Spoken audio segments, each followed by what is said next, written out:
Darating ang araw na ang lahat ng ating ginawa ay magiging kwento na lang. Kwento ng pagsubok, tagumpay, at pag-ibig. Kaya ngayon, huwag kang susuko. Gumawa ka ng mabuti kahit sa maliliit na paraan. Maging masaya sa bawat sandali dahil ang buhay ay regalo na dapat pahalagahan. Huwag matakot sa hamon dahil ito ang magpapalakas sa'yo. Ang kwento mo ay isang inspirasyon na patuloy na nagbibigay pag-asa sa iba. Kaya ipagpatuloy mo ang laban ng may tapang at puso.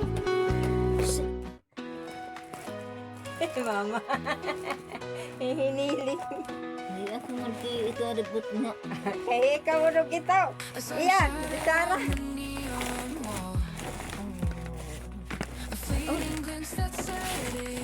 Ano yan ay? Gagalit di.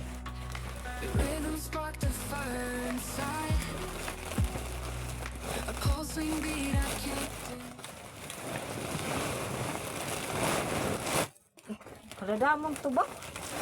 Ang saging.